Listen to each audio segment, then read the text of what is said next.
ಚುನಾವಣೆ ಸಂದರ್ಭದಲ್ಲಿ ಭಾರತ ಕಮ್ಯುನಿಸ್ಟ್ ಪಕ್ಷ ಕಾಂಗ್ರೆಸ್ಗೆ ಬೆಂಬಲ ನೀಡಿತು. ನಾವು ಇಂಡಿಯಾ ಒಕ್ಕೂಟ ಅಂತೇಳಿ. ಈ ಸರ್ಕಾರ ನಿಮಗೆ ತೃಪ್ತಿ ಕೊಟ್ಟಿದೆಯಾ? ಅದೇ ರೀತಿ ವಿಪಕ್ಷ ರಚನಾತ್ಮಕವಾಗಿ ಕೆಲಸ ಮಾಡ್ತಿದೆಯಾ ಮೇಡಮ್? ಸರ್, ಖಂಡಿತ ಎರಡೂ ಪಕ್ಷಗಳು ಕೂಡ ಈಗೇನು ಇರ್ತಕ್ಕಂಥ ಸರ್ಕಾರದಲ್ಲೂ ಕೂಡ ತುಂಬ ವೈಫಲ್ಯತೆಗಳು ಇವತ್ತೇನಾಗ್ತಾ ಇದೆ ಅಂದರೆ ಅಧಿಕಾರಿಗಳನ್ನು ಲೂಟಿ ಮಾಡೋಕ್ಕೆ ಬಿಟ್ಟಿದ್ದಾರೆ ಸರ್. ಅದು ನಿರ್ದಾಕ್ಷಿಣ್ಯವಾಗಿ ಹೇಳ್ತೀವಿ. ನಮ್ಮ ಇಲಾಖೆಯಿಂದ ಹಿಡಿದು ಎಲ್ಲ ಇಲಾಖೆಗಳಲ್ಲಿ ಅಧಿಕಾರಿಗಳನ್ನ ಕಂಟ್ರೋಲ್ ಇಡ್ತಾ ಇಲ್ಲ. ಹಿಂದೆ ಒಂಥರ ಆ ಸರ್ಕಾರಗಳಲ್ಲಿ ಲಂಚಾವತಾರ ಏನು ನಡೀತಾ ಇತ್ತು, ಈಗ ಅಧಿಕಾರಿಗಳಿಂದ ಲಂಚಾವತಾರ ಆಡೋಕ್ಕೆ ಸ್ಟಾರ್ಟ್ ಆಗಿದೆ. ಇದನ್ನು ತಿದ್ದುಕೊಳ್ಬೇಕಾಗತ್ತೆ, ಖಂಡಿತ ತಿದ್ದುಕೊಳ್ಬೇಕು. ಮತ್ತು ಮಂತ್ರಿಗಳಲ್ಲ, ಅವ್ರ ಬೆಂಬಲ ಇಲ್ಲದೆ ಅವ್ರು ಮಾಡಲ್ಲ. ಅವ್ರು ಮಾಡೋದಕ್ಕೆ ಕೆಲವು ಅಧಿಕಾರಿಗಳು ಕೂಡ ಈ ಸರ್ಕಾರಕ್ಕೆ ಮುಜುಗರ ತರ್ತಕ್ಕಂಥ ಕೆಲಸವನ್ನು ಮಾಡಲಿಕ್ಕೂ ಕೂಡ ಹೊರಡ್ತವೆ. ಇದನ್ನು ಎಚ್ಚೆತ್ಕೋಬೇಕು. ಏನು ಮುಖ್ಯಮಂತ್ರಿಗಳು ಮತ್ತು ಸರ್ಕಾರ ಎಚ್ಚೆತ್ಕೊಂಡು ಇಲಾಖೆಯಲ್ಲಿ ಇರ್ತಕ್ಕಂಥ ವ್ಯವಸ್ಥೆಗಳನ್ನ ಮಾಡಬೇಕು. ಇವತ್ತು ದೇಶವ್ಯಾಪಿಯಲ್ಲಿ ಹೆಣ್ಣು ಮಕ್ಕಳ ಸ್ಕೀಮು ಸಾಕಷ್ಟು ತೊಗೊಂಡು ಬಂದರು. 2018ರಲ್ಲಿ ಇರಬೇಕಂದ್ರೆ ಈ BJP ಸರ್ಕಾರ ಇಲ್ಲದೆ ಇರುವಾಗ 90% ಅನುದಾನ ಬರ್ತಾಯಿತ್ತು ಮಹಿಳೆಯರ, ಮಕ್ಕಳ, ಗರ್ಭಿಣಿ, ಬಾಣಂತಿಯರ ಆರೈಕೆಗೆ ICDS ಡಿಪಾರ್ಟ್ಮೆಂಟ್ಗೆ. ಇದೇ ಮೋದಿ ಗೌರ್ಮೆಂಟ್ ಬಂದಮೇಲೆ 60%ಗೆ ಇಳಿದಿದೆ.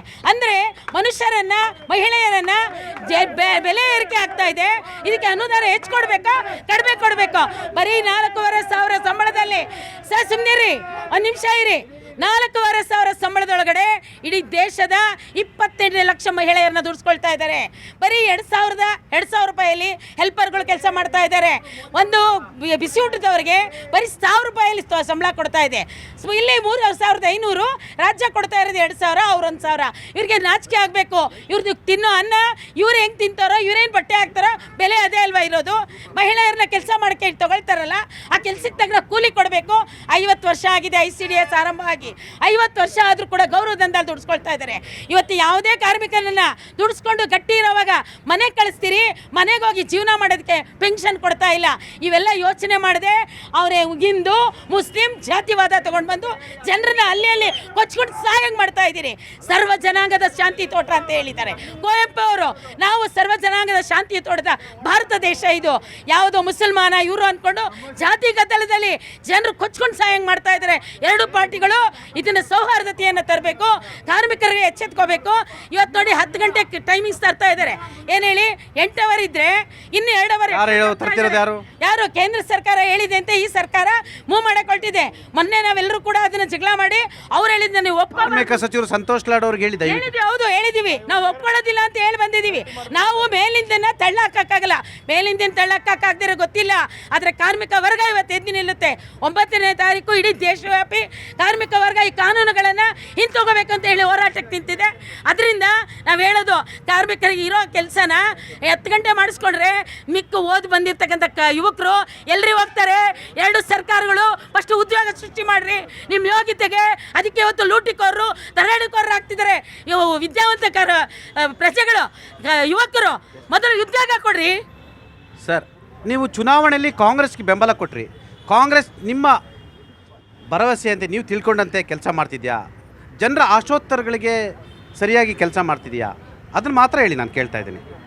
ಸಮಿ, ಕಾಂಗ್ರೆಸ್ ಪಕ್ಷ ನಾವು ಅವರಿಗೆ ಅವ್ರ ಜೊತೆ ಒಂದಾಗಿದ್ದು ಇಂಡಿಯಾ ಒಕ್ಕೂಟದಲ್ಲಿ ಇದ್ದಿದ್ದು ಅಷ್ಟೇ ಸತ್ಯ. ಆದರೆ ಕೆಲಸ ಮಾಡುವ ಅನ್ನೋ ಒಂದು ಆಶಾಭಾವನೆಯಲ್ಲಿ ನಾವು ಒಕ್ಕೂಟದಲ್ಲಿ ಬಂದಿದ್ದು ಅಷ್ಟೇ ಸತ್ಯ. ಆದರೆ ಇಲ್ಲಿ ಕರ್ನಾಟಕದಲ್ಲಿ ಆಗ್ತಕ್ಕಂಥದ್ದು, ಇಲ್ಲಿ ಸಿದ್ದರಾಮಯ್ಯಂದು ಮತ್ತು DK ಶಿವಕುಮಾರ್ಗಳ ನಡುವೆ ಜಗಳದಲ್ಲಿ ಇಲ್ಲಿ ಆಡಳಿತಕ್ಕೆ ಚುರುಕೆ ಇಲ್ದಂಗೆ ಆಗ್ಬಿಟ್ಟಿದೆ ಸ್ವಾಮಿ. ಇದನ್ನು ನಾನು ಬೇಕಾದ್ರೆ 100% ಒಪ್ಕೊಳ್ತೇನೆ. Yes sir. ಸರ್, ವಿಪಕ್ಷದ ಕೆಲಸ ಏನು ಹೇಳಿ, ಎಚ್ಚರಿಸಬೇಕಾಗಿರ್ತಕ್ಕಂಥ ಅವ್ರದ್ದು ಮನೆಯೊಂದು 30 ಬಾಗಿಲಾಗಿರ್ತಕ್ಕಂಥ, ಬಹುಶಃ ಈ ಥರದ ವೀಕ್ನೆಸ್ಗಳೇ ಆಡಳಿತ ಸರ್ಕಾರ ಆರಾಮಾಗಿ ಮಲಗೋಕ್ಕೆ ಕಾರಣ ಆಗಿರೋದಾ? 100%. ಒಂದು ಇವರು ಮಲಗಿದ್ದಾರೆ, ಅದೊಂದು. ಇನ್ನೊಂದು, ಈ ಕರಪ್ಷನ್ ಬಗ್ಗೆ ಚರ್ಚೆ ಆಯಿತು. ಈ ಕರಪ್ಷನ್ ಬಗ್ಗೆ ಮಾತಾಡೋದಕ್ಕೆ ಈ ಎರಡೂ ಪಕ್ಷಗಳು ಕೂಡ ಯಾವುದೋ ಒಂದು ಅರ್ಹತೆ ಇಲ್ಲ ಅಂತ ನಾನು ಹೇಳ್ತೀನಿ.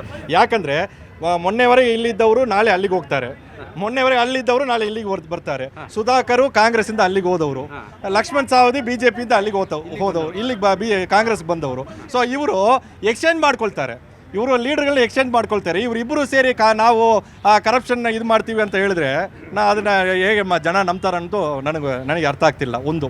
ಎರಡನೇದು, ಈ ಡೆವಲಪ್ಮೆಂಟ್, ಕರ್ನಾಟಕದ ಡೆವಲಪ್ಮೆಂಟ್ ಬಗ್ಗೆ ಮಾತಾಡ್ತಾ ಇದ್ವಿ.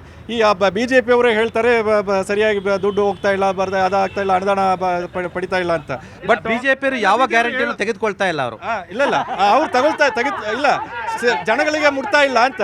ಬಟ್ ನಾನು ಕೇಳೋದು ಒಂದೇ, BJP ನಾಯಕರಲ್ಲಿ ಯಾರಿಗಾದರೂ ನಿರ್ಮಲಾ ಸೀತಾರಾಮನ್ ಅವರಿಗೆ ನೇರ ಸಂಪರ್ಕ ಇದ್ದರೆ, ನರೇಂದ್ರ ಮೋದಿ ಅವರಿಗೆ ನೇರ ಸಂಪರ್ಕ ಇದ್ದರೆ ದಯವಿಟ್ಟು ಮಾತಾಡಿ ನಮ್ಮ ರಾಜ್ಯಕ್ಕೆ ಬರಬೇಕಾಗಿರೋ GST ಹಣ ಏನಿದೆಯೋ ಅದನ್ನು ಬಿಡಿಸ್ಬಿಟ್ರೆ ಎಲ್ಲ ಡೆವಲಪ್ಮೆಂಟ್ ಈಸಿಯಾಗಿ ಆಗುತ್ತೆ ನಮ್ಮ ರಾಜ್ಯದಲ್ಲಿ.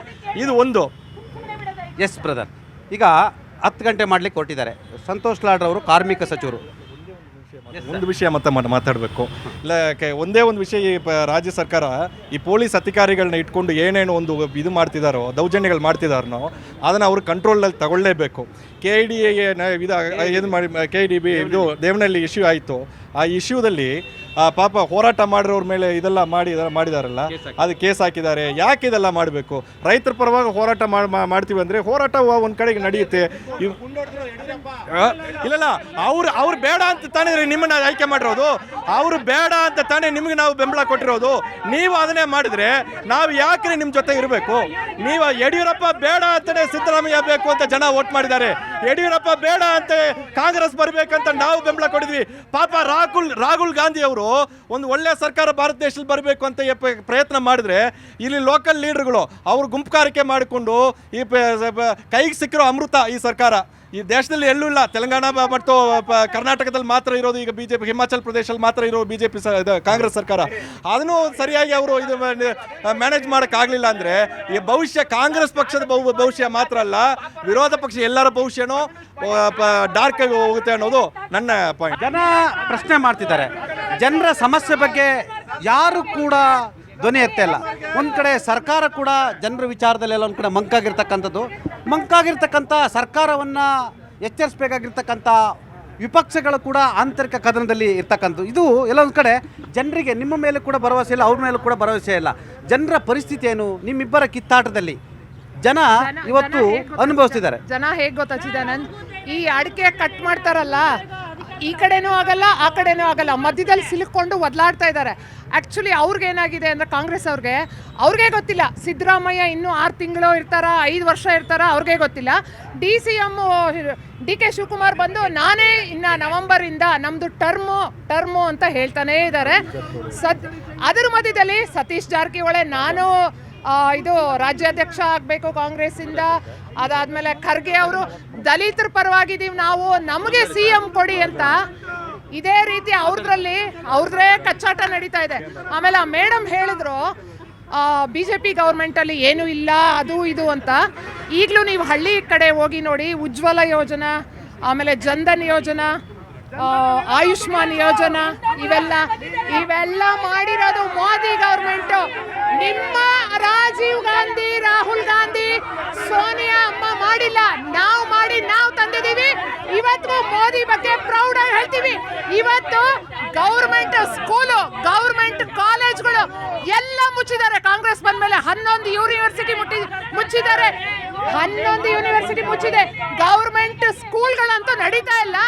ಮೊಟ್ಟೆ ಕೊಡೋದನ್ನು ಕಿತ್ಕೊಂಡಿದ್ದಾರೆ ಲಕ್ಷ್ಮೀ ಹೆಬ್ಬಾಳ್ಕರ್ ಅವರು, ಮೊಟ್ಟೆ ಕೊಡೋದು ಆಯ್ತಾ. ಆಮೇಲೆ ಸರ್ಕಾರ ಮೊಟ್ಟೆ ಇವಾಗ ಮತ್ತೆ ಸ್ಟಾರ್ಟ್ ಮಾಡಿದ್ದಾರೆ.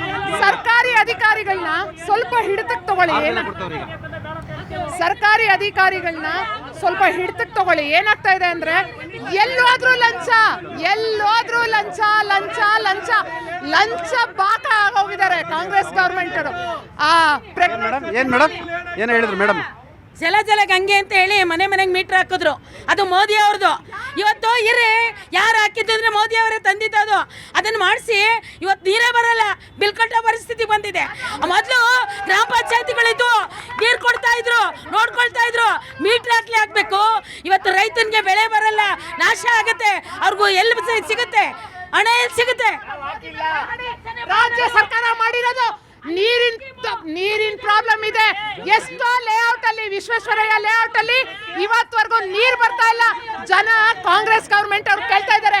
ಅಲ್ಲಿ ಕೇಳ್ರಿ, ನಮ್ಮನ್ನ ಕೇಳಬೇಡಿ. ನೀವೆಲ್ಲದಕ್ಕೂ ಮೋದಿ BJP ಅಂತ ಬ್ಲೇಮ್ ಮಾಡಬೇಡಿ, ಕಾಂಗ್ರೆಸ್ನ ಮಾಡಿ. ಸಬ್ಸಿಡಿ ಎಲ್ಲ ಈಗ ಏನಾಗ್ತಾ ಇದೆ? ಈಗ ರಾಜ್ಯ ಸರ್ಕಾರದಲ್ಲಿ ಬೆಲೆ ಜಾಸ್ತಿ ಆಗ್ತಾ ಇದೆಯಲ್ಲ, ಅವಾಗ ಬಾಯಿಲ್ವಾ ನಿಮ್ಗೆ? ಬೆಲೆ ಏರಿಕೆ ಮಾಡ್ತಾ ಇರೋದು ಯಾರು? ಕಾಂಗ್ರೆಸ್ ಗೌರ್ಮೆಂಟ್. ರಾಜ್ಯದ ಬಗ್ಗೆ ಮಾತಾಡಿ, ಬೇರೆ ರಾಜ್ಯದ ಬಗ್ಗೆ ಮಾತಾಡಬೇಡಿ. ನಾವು ಹೇಳಿಲ್ಲ. ಡೂಪ್ಲಿಕೇಟ್ ವಿಡಿಯೋ, ಎಡಿಟೆಡ್ ವಿಡಿಯೋ ಇಟ್ಕೊಂಡು ನೀವು ಮಾತಾಡ್ತಾ ಇದ್ದೀರಾ. ಮಾತಾಡಬೇಡಿ. ನಿಮ್ಗೆ ಯಾವ ಎಸ್ ಸರ್. ಸರ್ಕಾರ ಇವತ್ತು ಅವರೆಲ್ಲ ಕಿತ್ತಾಡ್ತಾರಿಂದ ಇವತ್ತೇ ರಾಜೀನಾಮೆ ಕೊಡ್ಬೇಕು. ರಾಜೀನಾಮೆ ಕೊಟ್ಟು ಮನೆಗೆ ಹೋಗ್ಬೇಕು. ಸಿದ್ದರಾಮಯ್ಯ, DK ಶಿವಕುಮಾರ್ ಅವರು ಇವತ್ತು ಸೆಪ್ಟೆಂಬರ್ ಅಲ್ಲಿ ಆ ಕ್ರಾಂತಿ ಎಲ್ಲ ಅವರು ಸರ್ವನಾಶ ಆಗ್ತಾ ಇದ್ದಾರೆ. ಇವತ್ತು ಸಂಪೂರ್ಣವಾಗಿ ಅವರು ಸರ್ಕಾರದ ಹೊರಗಡೆ ಹೋಗ್ತದೆ. ಇವತ್ತು ಭಾರತೀಯ ಜನತಾ ಪಕ್ಷ ಒಂದೇ ದೇಶಕ್ಕಾಗಿ ಯೋಚನೆ ಮಾಡ್ತಕ್ಕಂಥ ಪಾರ್ಟಿ ಅಂತದ್ದು ಇವತ್ತು ನಮ್ಮ ಪಕ್ಷ ಇವತ್ತು ಅಭಿವೃದ್ಧಿಗಾಗಿ ಕೆಲಸ ಮಾಡೋಂಥದ್ದು. ಇವತ್ತು ಕಾಂಗ್ರೆಸ್ ಅವರು ವೋಟ್ ಬ್ಯಾಂಕ್ ಆಗಿ ಬಾಬಾ ಸಾಹೇಬ್ ಅಂಬೇಡ್ಕರ್ ಅವ್ರನ್ನ ಸೋಲಿಸಿದಂಥ ಪಕ್ಷ ಇದು. ಈ ಕಾಂಗ್ರೆಸ್ ಅವರು ಬರೀ ವೋಟ್ ಬ್ಯಾಂಕ್ಗಾಗಿ ಮೂತಿಗೆ ಬೆಣ್ಣೆ ಸೋರೋ ಕೆಲಸ ಮಾಡ್ತದೆ. ಭ್ರಷ್ಟಾಚಾರ, ಅಧಿಕಾರಿಗಳನ್ನ ಕಂಟ್ರೋಲ್ ಇಟ್ಕೊಳ್ದೆ ಹಣನ ಕೊಟ್ಟು ತಿಂದಿರ್ತಕ್ಕಂಥದ್ದು. ಇವತ್ತು ಭ್ರಷ್ಟಾಚಾರಕ್ಕೆ ಅಧಿಕಾರಿಗಳನ್ನ ಏಜೆಂಟ್ರಾಗಿ ಬಳಸ್ಕೊಂಡಿದೆ. ಭ್ರಷ್ಟಾಚಾರದ ಏಜೆಂಟ್ಗಳನ್ನ ಮಾಡಿಕೊಂಡು ಅಧಿಕಾರಿಗಳನ್ನ ಮಾಡ್ತಾರೆ. RCBನಲ್ಲಿ ಕಮಿಷನರ್ ಅಂತ ಅವ್ರನ್ನ ಸಸ್ಪೆಂಡ್ ಮಾಡಿದಂಥ ಪಕ್ಷ ಕಾಂಗ್ರೆಸ್ ಪಕ್ಷ. ಇವತ್ತು ಒಳ್ಳೆ ಕೆಲಸಗಳನ್ನ ಮಾಡೋಂಥದ್ದಲ್ಲ.